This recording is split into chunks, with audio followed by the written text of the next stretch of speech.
Hi, welcome to the daily dose of Robran's mentoring. So, this is your cup of coffee,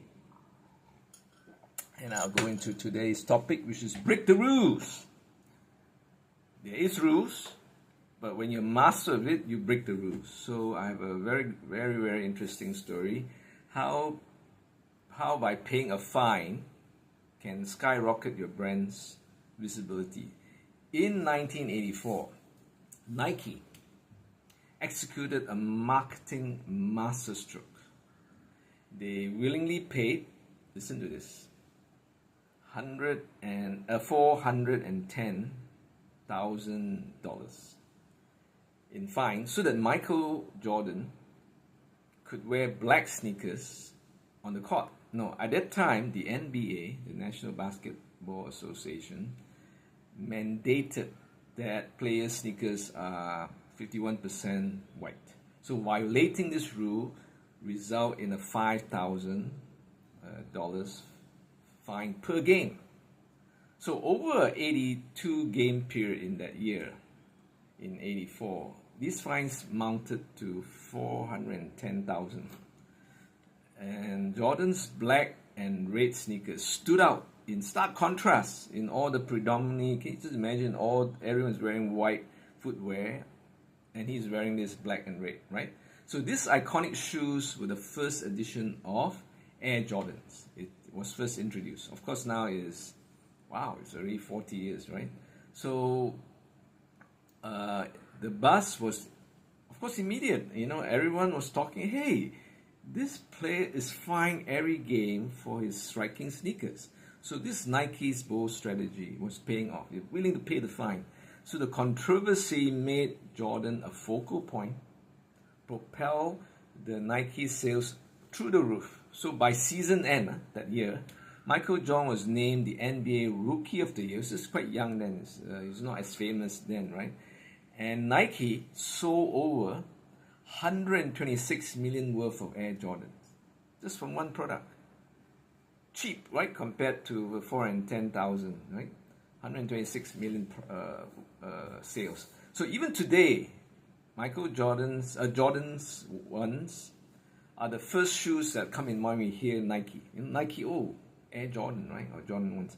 So last year, the entire Jordan brand generated over $6 billion in sales, earning Michael Jordan more than 1.5 million in lifetime royalties. So this is a win-win situation. The legendary move proved that sometimes breaking the rules can make all the difference.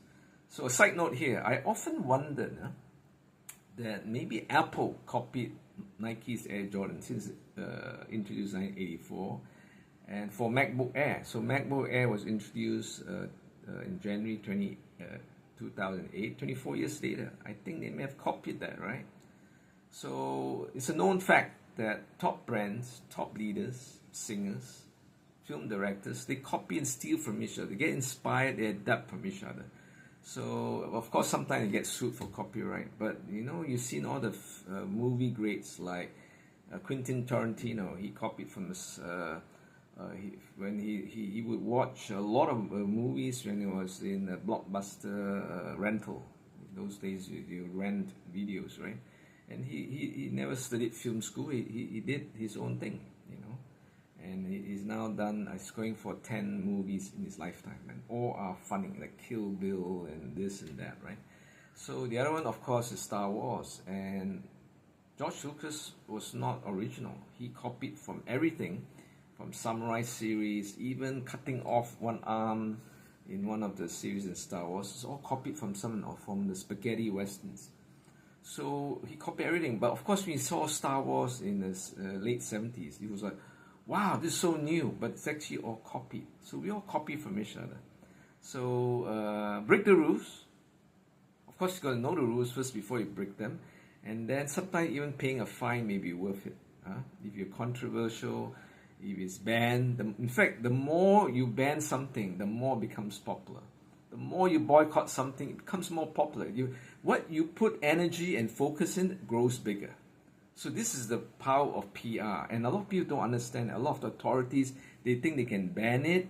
They're actually giving more energy to it. So this is why it is counterproductive. So break the rules. This is Robran from the Leaderfinity series, which is my premium leadership program. Details below. Subscribe to our Robran show.